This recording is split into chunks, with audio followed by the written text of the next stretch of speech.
Hello everybody, welcome back to our channel. In today's video, we're going to take you behind the scenes of building HowToCBC and share with you, as always, some of our learnings. In particular, we're going to focus on major mindset shifts that Gautham and I have had in the past year plus of doing this together. So for some context, I myself am a new entrepreneur. I basically shifted from a career in academia. I was a scientist and a teacher, and now I see myself more as an entrepreneur. Gautam, of course, is an experienced entrepreneur and businessman, having over 10 years under his belt. But the big change this time around is that he's bootstrapping our business for the first time after having founded venture capital funded companies prior to this. Awesome. Looking forward to this conversation. So, Aruna, without wasting time, I want to ask you, what are the big mindset shifts that you have had in the last 1 year, like since October 2021, since you started up in that sense? So I think the main real mindset shift I've had has been to start thinking of myself as an entrepreneur as opposed to an employee. So even though I was in academia, I was a scientist, where you're pretty much your own boss after your PhD, I still was drawing a salary, whether it was from grants or whether it was from the university. I still had this notion of, a regular income coming my way. Whereas this time around, I think finance and the topic around finance, I had to have a big mindset shift. So for example, one of the practical realities of being an entrepreneur is that you can't go around saying that I worked really hard, so I should make money. That simply doesn't work, right? Like people will only pay you if they want what you're selling. It doesn't matter if you've slogged it or, you've just woken up in the morning and suddenly come up with a brilliant idea. So that is something you may know in theory. I didn't even think about it really, but when the rubber hits the road, so to speak, you really feel it. It doesn't matter how much you've slogged, unless people want what you're selling, you're not going to make money. Precisely, because it sort of rings true. It's very hard to learn this lesson especially in a VC environment, etc., because you can actually keep building something and shipping something without getting any traction out there. But especially since we're doing it our way of building it in a completely bootstrap manner, the market keeps it very real for us, right? It doesn't care what we're selling unless there is a clear need of them in the market that we've been able to identify and effectively deliver it and then get the message across. The market doesn't care. So it's one of those big realizations that I think a lot of first-time entrepreneurs, the sooner they learn, the better. So it makes me happy that you've had it learned it extremely well, and I think our future approach also showcased that. Absolutely. Not having that salary come to you every month, it's a psychological shift you have to be ready for. And then, of course, the hope is that you build so that you eventually get some sort of steady income. It's not an employer-based salary, not quite the same thing. But yeah, that was definitely an important mindset shift I had about how not to beat myself over it, how not to feel dejected about all that, but simply see it as part of the process. This is step 0, step 1, whatever it is, that the rewards will come later if you do the right kind of work and focus on the work. Another big sort of mindset shift I had really has to do with marketing, right? And I've told you this so many times before. So in my prior avatar role, whatever you call it, I did not pay a lot of attention to marketing, right? So I would only think of marketing, so to speak, my own work, when I was applying for jobs and I had to write up a resume or something. And I hated it for some reason, because then I had to remember all the talks I'd given, all the papers I'd done, and you suddenly had to condense everything you'd done, and then you had to prioritize what's important and who should read, right? And somehow, even though it was honest, you were just putting down what you'd done into this document that had to be read by somebody else, I still felt like there was a spin to it. And there was something that I wasn't very comfortable doing.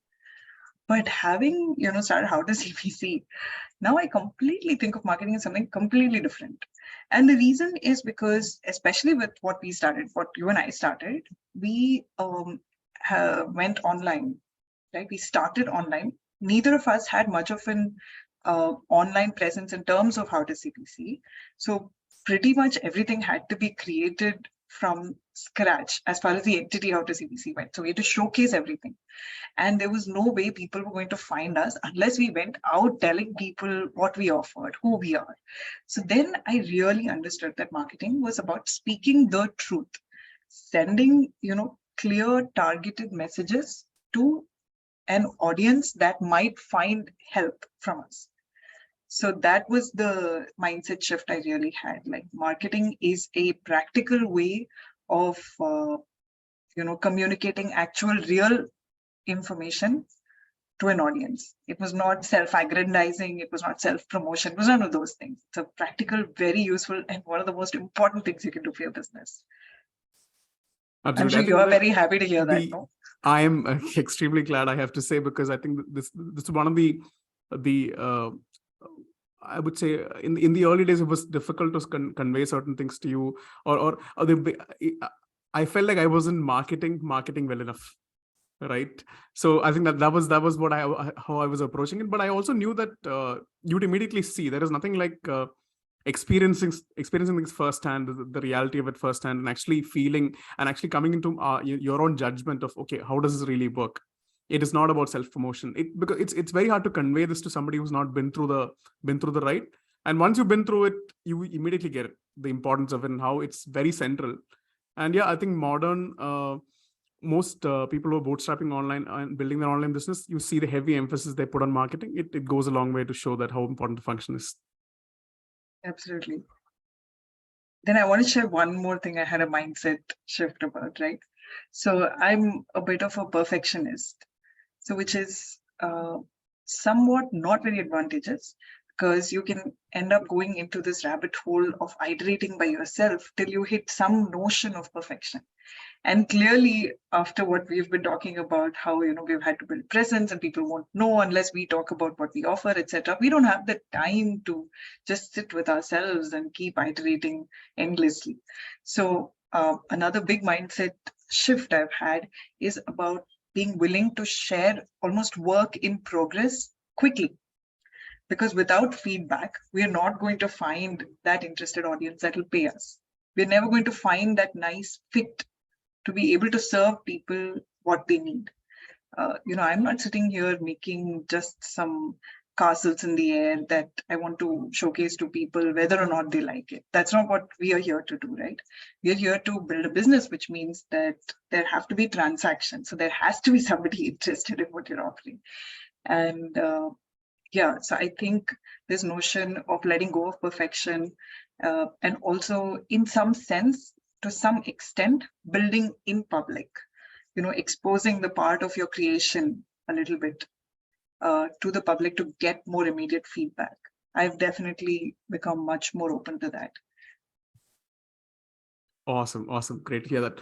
I think it also reflects in the way we function right now. This is not the way we were functioning at the beginning when we started our journey of entrepreneurship together.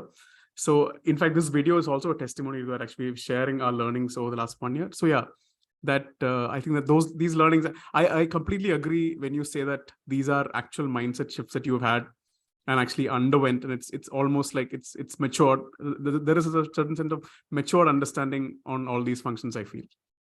Yeah, and letting go of perfection also means that there's less editorializing. Because I remember just a year ago, we had started our newsletters, and I love our newsletters, right? They were well researched, well thought out, each one with great graphics and so on and so forth. And yet it took us a bit of time to release it into the wild, so to speak. But with our videos, we've been, I think, a little bit more open with sharing it quicker. So right. I now want to, turn the focus onto you. What have you had mindset changes, if any, in this journey? So the ones you mentioned, I think I've sort of had it early in my career in some sense. But again, this is like, I can't say that I've not had those, some degree of changes in those mindset. But the big one for me has been how I approached co-foundership or founding an organization, starting an organization together, right? in the previous VC funded atmosphere that I was in, there was the prevailing wisdom of there being a first among the equals. There would be many co-founders. There'd be multiple scenarios. There would be 3, 4 co-founders, 5 of them. I have even seen companies with 10 of them. But there will always be like, okay, this is the first set of people or the first among equals, and there would be a difference in equity, etc. That reflects on that difference. So in the context of HowToCBC, I really wanted to let go that notion and explore this idea of how do we actually create a very equal footing partnership. Right now, it helps that we are extremely at an extremely early stage of figuring out what HowToCBC is, but we have generated revenue. It's not like we're completely at a ground zero. We have generated revenue that's there, but this gives us a luxury or gives me the luxury of trying out something that I always wanted to try. And let me give you an example. In the early scenario, there would be there would be individuals with zones of expertise, and they would have the final call on let's say a product front or a technology front or a sales front or a marketing front. It would be different people, but they would have the final call. In our case, I think we have had a more collaborative approach towards that, really making sure that there is a clear buy-in, or there are discussions of ideas, and letting the ideas sort of intermingle and come up with let the synergy play out in some sense. So that experiment has been interesting for me, and I've had to really open up myself to explore that idea. It's not been easy. It's sometimes it fills me with doubt. Sometimes there are moments where I feel like we're not moving fast enough, or there should be more clarity on this. We should just go this direction. So that those always play out in my head. But it's been an intense learning experience for me, and I'm glad I chose to do it that way. Why did you want to do this? This way? So I see. It really helped that I had some pre-existing trust equation with you. We had a long-standing relationship. I've known you for a long time, so there was a lot of faith in that you would be an excellent partner to work with, and I wanted to work with you also. So now that gave me the safe space to actually try something out like this, because I felt that the point blank answer is that I feel my feeling or my faith is that really great things come out through a combinatorial effort, wherein you are really being conversational, and maybe it's a personal preference also, where you discussing an idea with somebody, there is a shared understanding of it, there is conversation, there is somebody poking holes, and if you're able to develop that equation, I think a lot more things can be accomplished. Otherwise, you just caught up in your head, and you even suffer in terms of motivation. You may even suffer in terms of lack of clarity, accountability. So a lot of those equations really come in, and it's one of those things that I really wanted to try out. And I'm happy the way it's turning out, but I have to acknowledge that this is not easy to do in a 3-person team. Right? The equations become way more complicated. The amount of communication required and sync-ups required are way too many. So here there is just two people have to get on a call with each other and actually make sure that they're on the same page. So that really works out. And it also helps that you have somebody being just as investigative as you are. Right? Because we are also in the juncture of figuring out, okay, what can HowToCBC shape up to? It's not that it's fully formed. It's not concrete yet. And doing that together is a lot of fun. It's also a method to do it more sustainably. And the moment it becomes an equation of, okay, you are actually building out my vision, or here is a concrete set of vision that I'm laying out, and here is where you come in. That sort of puts the onus on the person who's setting the vision to figure out what next all the time, and the other person to actually back up and support, right? Here, there is a sense of, okay, both of us are seeing this. What do we do with this? Absolutely. That's what I wanted to try out. And that's the reason I wanted to give this a shot. That's cool.